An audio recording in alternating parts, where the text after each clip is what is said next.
లోకాభిరామం మాట మంతి.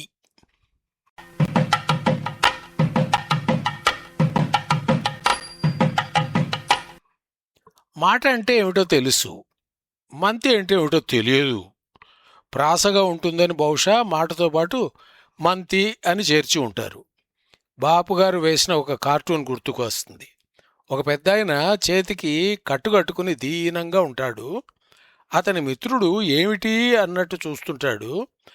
కూర ఏమిటి అన్నాను, మా ఆవిడ కంద అంది, ప్రాస కుదిరింది కదా అని నీ బొంద అన్నాను అన్న అక్షరాలు బుడగలో ఉంటాయి. మీకు ఈ మాటలు అర్థమయ్యాయి, నవ్వు కూడా వచ్చిందని నమ్మకంగా ఉంది. ఇంతకు మీకు ఏమి అర్థమైంది, ఎందుకు అర్థమైంది, తరువాత నవ్వు వచ్చి గిచ్చి ఉంటే ఎందుకు వచ్చి చచ్చింది?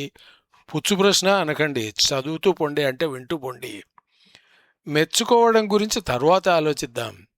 మీరేదో చప్పుడు చేస్తారు, ఎదురుగా ఉన్నవాళ్ళు అర్థమైనట్టు ఏదో చేస్తారు.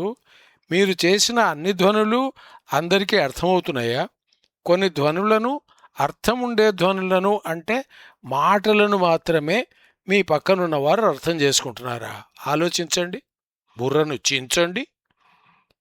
మనిషి శరీరంలో ప్రత్యేకంగా గొంతులో ధ్వనులను పుట్టించే వీలున్నది. మాట అన్నది ఉన్నదన్న సంగతి తెలియని నాడు మనిషి అన్నవాడు తన భావాలను సైగలతోనే చెప్పుకొని ఉంటాడు. ఆ తర్వాత మూలుగులు, కేకలు మొదలై ఉంటాయి. జంట అక్షరాలు, మరిన్ని పెద్ద పదాలు పుట్టి ఉంటాయి. క్షమించండి, నాకు భాష పుట్టుక గురించి ముక్క తెలియదు. ఆలోచించడం, ఊహించడం కొంత చేతనవుతుంది కనుక ఏదేదో చెప్పేస్తున్నాను. పాత మానవుడు గాని, ఇక మీరు అనే కొత్త మానవుడు గాని మాట్లాడి ఎదుటివారు అర్థం చేసుకోవాలని అనుకుంటే ఒక మాటకు మీరనుకున్న అర్థమే ఎదుటి మనిషి మెదడులోని నిఘంటువులో కూడా ఉండి తీరాలి. సూటిగా ఒక్క మాటలో చెప్పాలంటే ఇద్దరికీ ఒక భాష, ఒకే భాష తెలిసి ఉండాలి.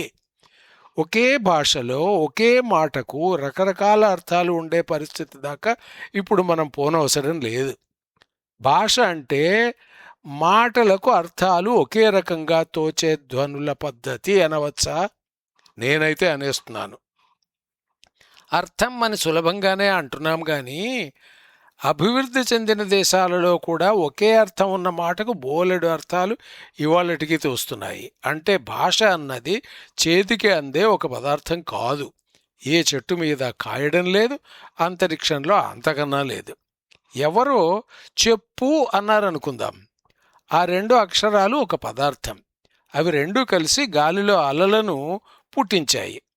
అలలు వచ్చి వినేవాళ్ల చెవులకు తగిలాయి. అక్కడ అణువులు కదిలాయి, నాడులు పనిచేశాయి, మెదడు పనిచేయడం మొదలుపెట్టింది. విన్నది ఎవరన్నదాన్ని బట్టి మాట అర్థం వేరువేరుగా తోస్తుంది.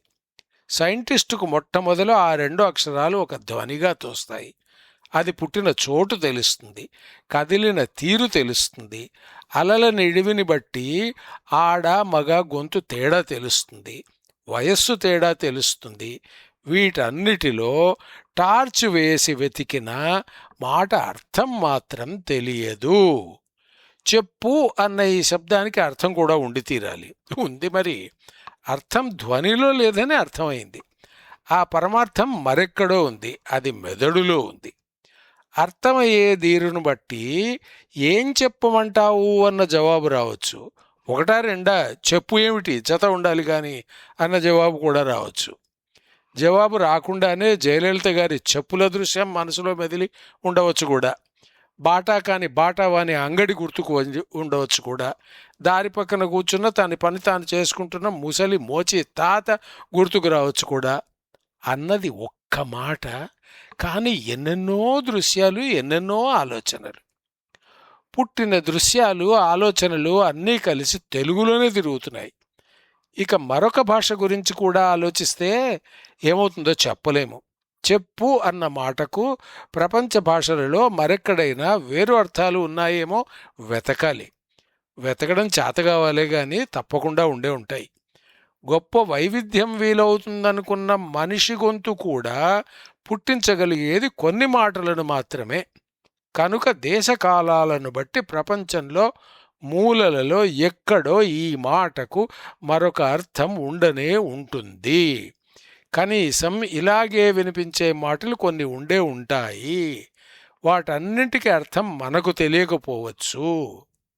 స్వాప్ అని ఒక మాట ఉంది, మరేదో ఇంకో మాట ఉంది.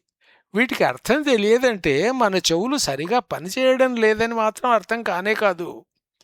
చెవులకు తెలిసేది ధ్వని మాత్రమే, అది భౌతికమైన విషయం. ఆ మాటలను వేరువేరు రకాలుగా అన్నా సరే వినబడి తీరుతుంది.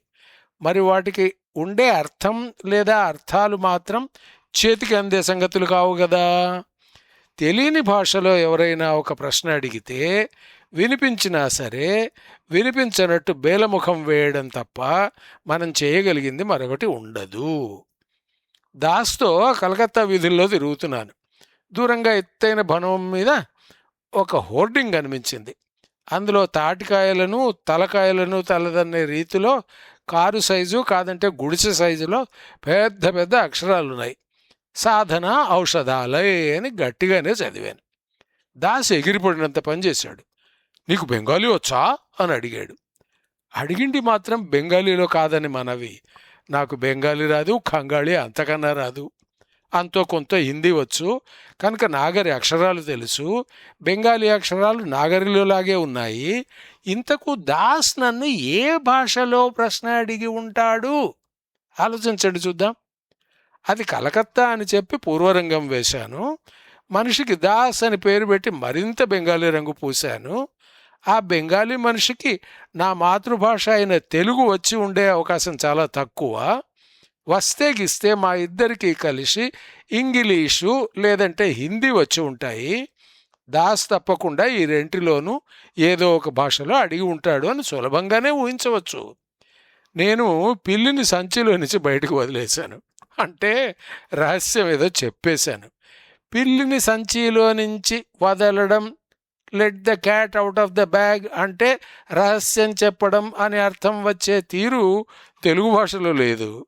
అది ఇంగ్లీష్లో మాత్రమే ఉంది. ఇంగ్లీషు ప్రభావంతో ఇటువంటి మాటలు మనం కూడా నేర్చుకుని వాడేసుకుంటున్నాం.